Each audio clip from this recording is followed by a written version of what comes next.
I am going to be making some warm cinnamon rolls. We're going to start on the dough first, and these are the ingredients that you'll need for the dough. You'll need 3/4 cup of milk. It's best to use full fat milk for this. 1 sachet of our dried yeast. This is what one of the sachets looks like, and it's 7 grams here, and it just keeps it nice and fresh, so you don't need to open a whole packet. 1/4 cup of caster sugar, 60 grams of butter that we will melt, 1 whole egg and 1 egg yolk, and 3/4 cup of our bread flour. Similar to my pull-apart bread demonstration, it's really important to use the bread flour because it's got a higher amount of protein and gluten, and therefore we're gonna get that really nice, light, fluffy texture that we're after for these rolls. The first thing that we are gonna do is we are going to measure out our 3/4 cup of milk. Make sure that you're getting down to eye level. And we're gonna heat this up. We wanna heat this up to roughly 38 degrees. Or so when you put your finger in it, it's still nice and warm. And this is because we're going to add our yeast to it. Your yeast needs some temperature and some warmth to activate. So I'm just gonna pop this in the microwave. All right, so our milk has just come out of the microwave. I had it in there for around about 35 seconds. It's now reached temperature. If you put your pinky finger in there, make sure it's clean. It should feel like a warm bath. You don't want it to be too hot because it will kill the yeast. I'm just gonna put this in our electric mixer. If you don't have an electric mixer, that's not a worry at all. You can just use a bowl and a wooden spoon. To this, I'm going to add my yeast, my 1/4 cup of sugar. Just gonna let that sit for a little bit there and let the yeast start to activate, and then I'll add my other ingredients. So I've given my yeast mixture 2 minutes to activate a bit there. Now I'm going to add my melted butter. This is slightly warmed, but it's not hot. Then I'm gonna add my egg.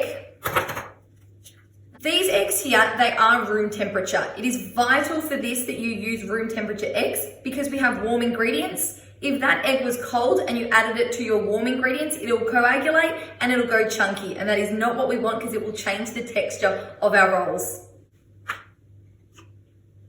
And now the egg yolk. What I do is I just crack my egg in half and then just slowly bring it from one side of the shell to the other until the white falls out and you're just left with the yolk. Now that I have all of those ingredients there, I'm gonna put this down, and just with the mixing attachment here, I'm just gonna turn it on and combine those ingredients. So now that all our liquid ingredients have combined together, I'm going to start adding our flour. I've already measured the 3 cups out here, and I'm just gonna slowly add it with a scoop.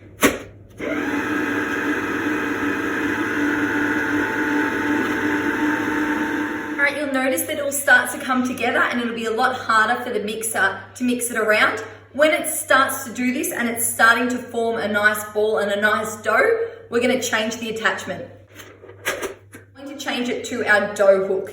This is going to save me having to knead this for 10 minutes. So we're gonna use our dough hook instead. But once again, if you don't have one of these, it is completely fine. You can just use your muscles and knead it instead. So now that we've got the dough hook on, we're just gonna let this knead itself for around about 8 minutes or until it starts to come to a nice, smooth, elasticy dough. All right, so our dough has been kneading away now for 8 minutes. We're just gonna bring it up here. It should come straight off our dough hook, which it does, which means we have the perfect consistency. Now with our dough, we're just gonna put it in a bowl here. This bowl has to be lightly oiled so it doesn't stick when it's rising. Now we're gonna cover it with cling wrap. And we're gonna put a tea towel as well over the top of it. And we're gonna put it in a nice warm area for roughly an hour to an hour and a half until it has doubled in size. It does depend how long it'll take to rise, depending on how warm your environment is that you've got it resting in. So while my dough is rising, I just have it on top of my oven here with my oven adjust so the hot air comes out and warms the environment. I'm gonna get on to my cinnamon sugar rub. What we've got here is we've got brown sugar. You need 2/3 cup of that, 1.5 tablespoons of ground cinnamon, and then we've got 60 grams of butter. I've cut this up into cubes and I'm just gonna leave this to the side and let it come up to room temperature while our dough is rising. So we're gonna measure our 2/3 cup of brown sugar. You can use light brown sugar for this, you can use dark brown sugar, it does not matter. And then 1.5 tablespoons of cinnamon. And then I'm just gonna combine all this and give it a really good stir so you don't have any chunks of cinnamon or chunks of brown sugar. You want this all bind together really well. All right, so we've got our cinnamon sugar ready to go and our butter coming to room temperature. So when our dough is ready, we can just spread it on and it's nice and soft. All right, so our dough has been resting for about an hour now and it has certainly doubled in size. Hope you can see that there. It is almost as big as this bowl. What we're gonna do now is we're gonna take off the cling wrap and we're just gonna lightly flour our surface. We don't want it sticking to our bench at all.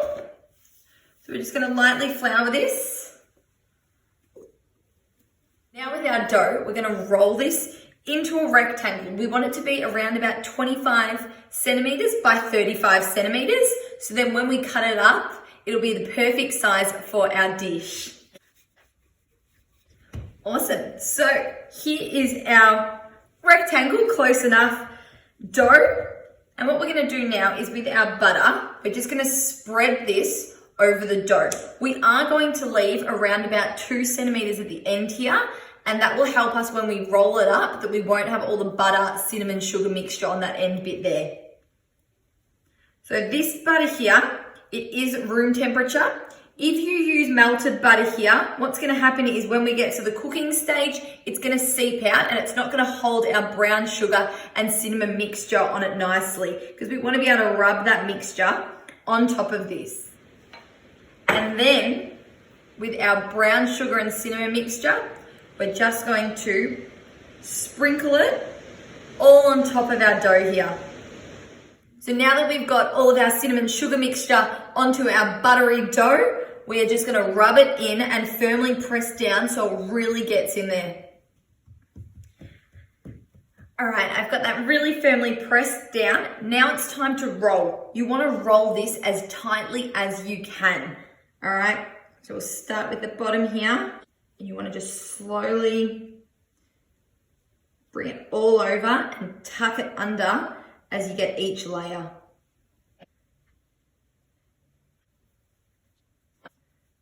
Right, so now we just want to join this together and put the fold there at the bottom so when we cut it, they don't fall apart. All right, I'm just going to transfer this to a chopping board because we don't want to ruin our bench or counter at all when we cut these up. Now, we want to cut this roll into 9 even pieces, but we don't want to use all the end part here. So we're just going to cut this bit off here. All right.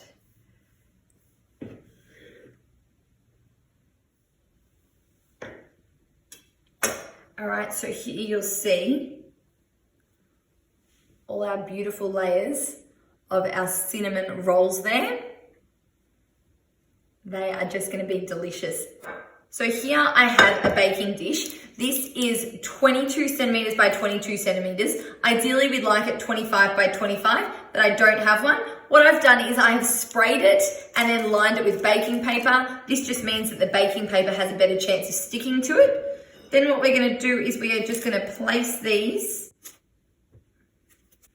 in here, and this is why you need 9 of them.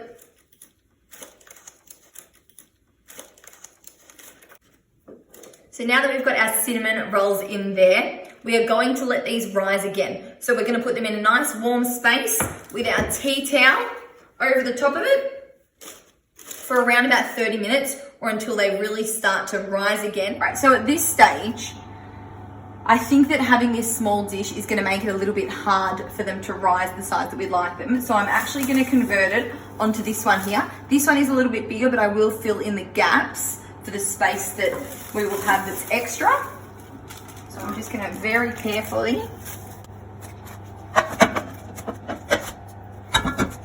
just going to leave a little bit of a gap here, and then I'm going to fill this with some foil to help it rise and help it have the space that we want. All right, so Our cinnamon rolls in our change of baking dish here have got a lot more volume to them and a lot more width. Now what we're going to do is just with some cream, we're just going to really lightly brush this on top of our cinnamon rolls. So putting this cream on here is going to help glaze them and make them nice and glossy and shiny after they've finished cooking. Alright, so now we're going to cook these for 20 to 25 minutes on 160 degrees if you've got a fan forced oven, or 180 degrees if you don't. Alright, so while we've got our cinnamon rolls baking away there, it's time to get onto our cream cheese frosting. What we've got here is we've got 3/4 of a cup of icing sugar, so that one there, 50 grams of butter, half a teaspoon of vanilla essence, and 110 grams of cream cheese. Both your cream cheese and your butter have to be softened for this recipe. If they're not, it's not going to be a nice, silky, smooth frosting. It's going to be really chunky, full of the butter and the cream cheese. So what we're going to do is we're just going to combine all the ingredients in a large bowl or an electric mixer, entirely up to you.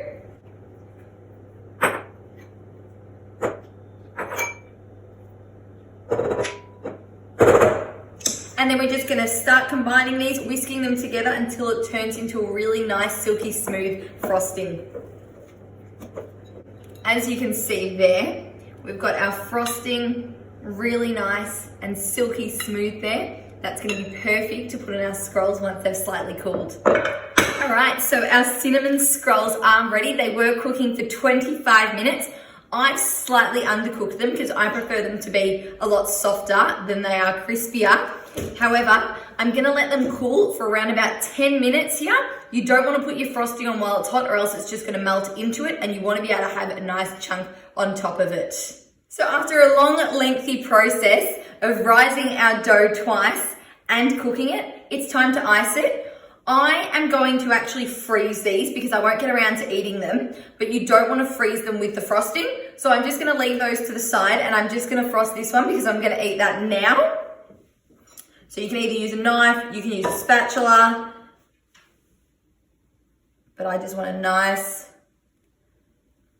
chunky, heavy amount of the cream cheese frosting on it. And that there is going to make the best afternoon tea on this cold day.